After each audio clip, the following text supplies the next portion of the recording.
Iran's foreign minister has denounced the United States' support for Israel's atrocities against Palestinians. The United States, particularly the current administration, is an accomplice to all the crimes that the Zionist entity has committed. All destructions, all mass killings, all aggressions have been committed with the blatant support and blind cooperation of the United States.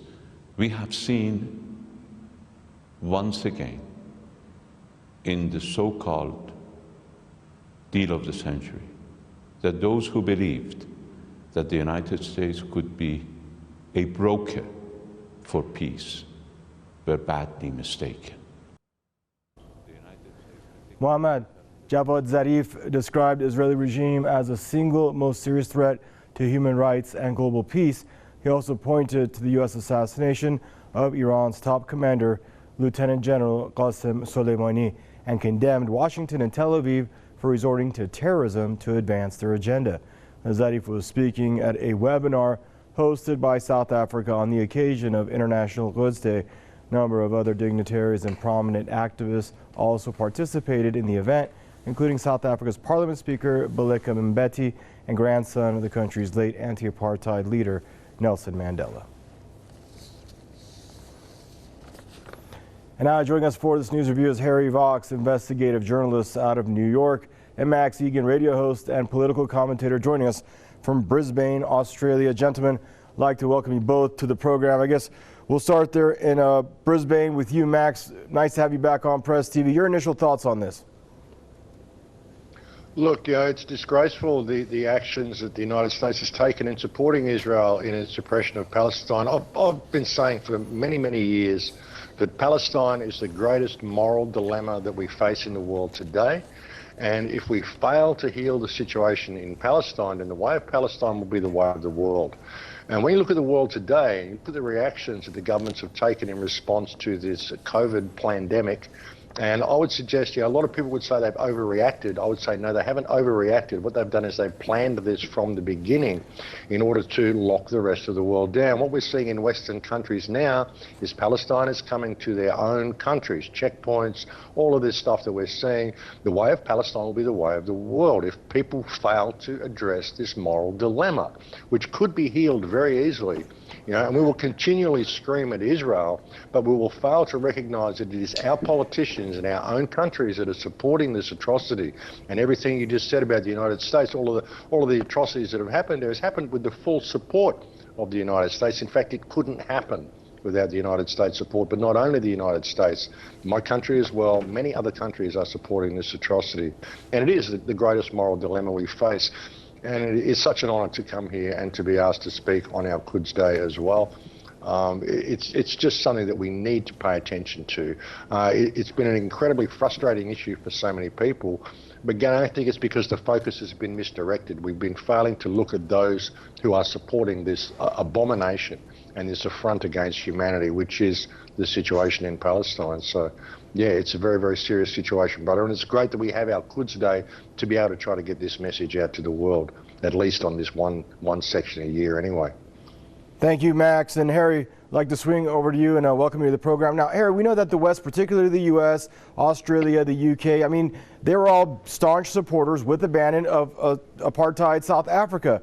But I guess all that changed. So my question to you, why hasn't it changed when it comes to Palestinians? Why is history so far, when it comes to the West, not on the Palestinian side? Well, when you just look at the way things are presented in the Western media, for example, Khamenei's latest statement, which essentially was completely factually true. I mean, he said that it was an unequaled crimes against humanity, check. A cancerous tumor, well, of course, anybody who's got 2 eyes, 2 ears, and a brain will tell you that. And that it was created by Western and Jewish corporate owners. Well, that's true too. When they present these facts in the Western press, like CNN and NBC, they present this stuff as if it's crazy, as if it's a loony stuff. But the thing about it is that that Western viewers have to remember is that nobody's watching Western media anymore. So what it is they're projecting this fake idea of everybody. They're misrepresenting everybody's truth. They're saying that it's crazy. What we have to do is we have to just get on the same page. I'm discovering that in the United States, this solid support, so-called, for Zionism, not so solid, especially among the people who are having a hard time putting food on their plates. You ask a staunch supporter. Yeah, they say that the support for Israel and Zionism, well, it may be wide, but it's not very deep.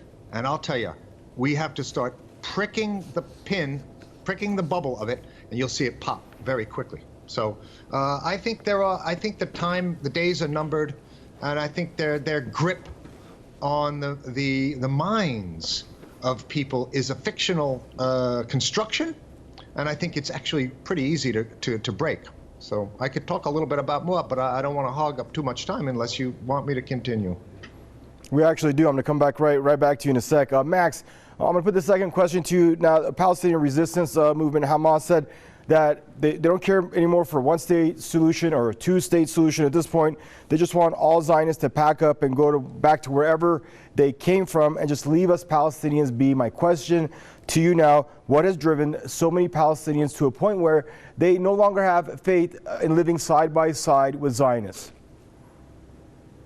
Well, how could you after everything that's been done to them? I mean, you've got the people in Gaza are kept in a collective prison for the last, over 10 years. They've just been kept in this walled-in population, which is child abuse. I mean, when you look at the population of Gaza, you've got nearly 2 million people there. Over half the population is children. If they ever cry out for any dignity, they get shot, they get called terrorists. They just get abused by everybody. They've had no respect from anybody in the world, let alone the people of Israel. And you look in West Bank, I mean, sure, in Gaza they're walled in, it's an open-air prison, but at least they've got some freedom of movement within that prison.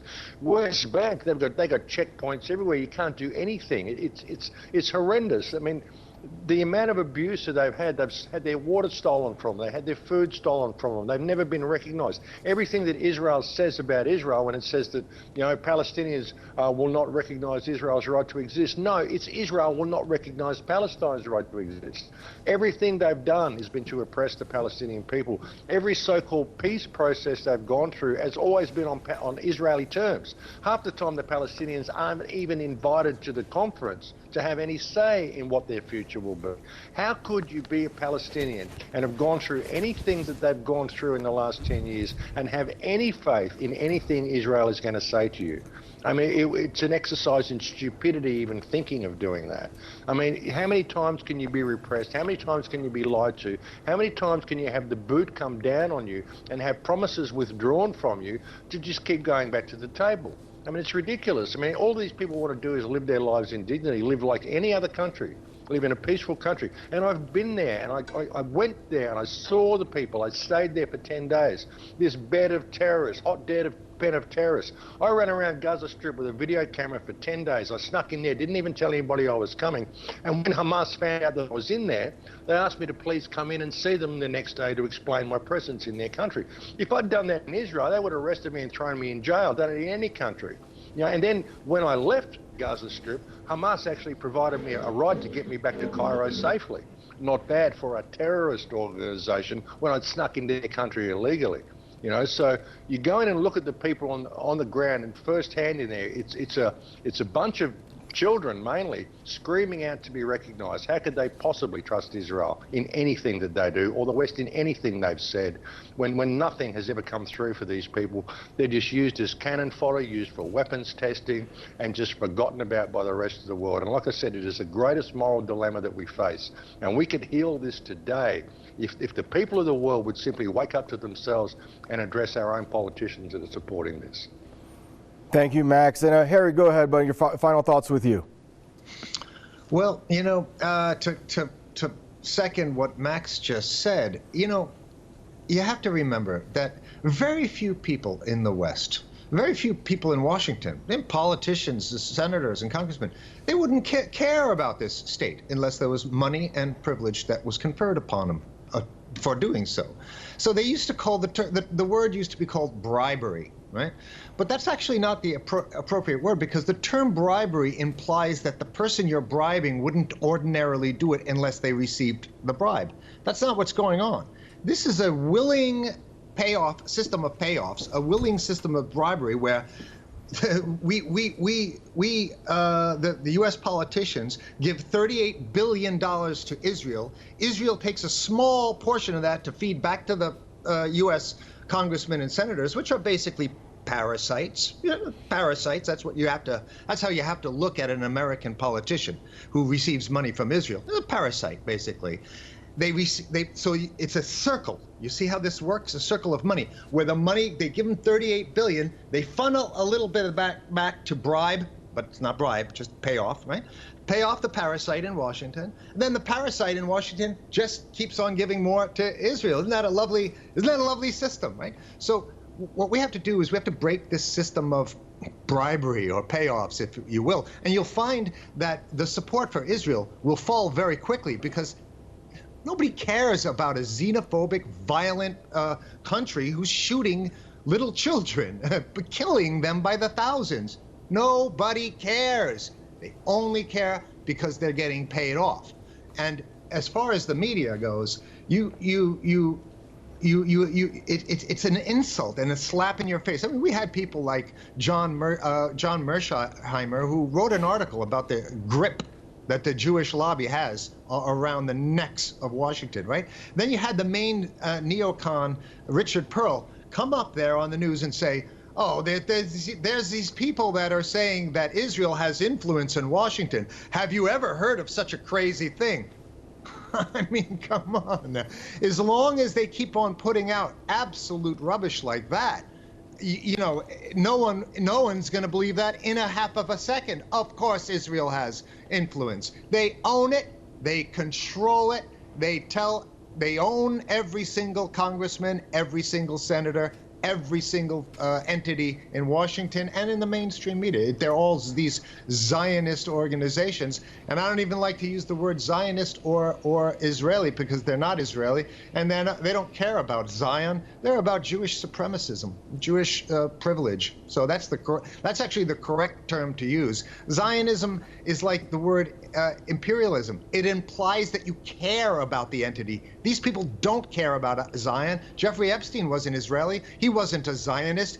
He made his name from supremacism, from privilege, the privilege that we have built into our system that confers privilege, power, money, and media attention to Jews, because they're the chosen people. Gentlemen, thank you both for joining us on the program. Harry Vox out of New York and Max Igan, they're joining us from Brisbane. And viewers, that's a wrap for this segment of your Press TV's News Review. Thank you for tuning in, and goodbye for now.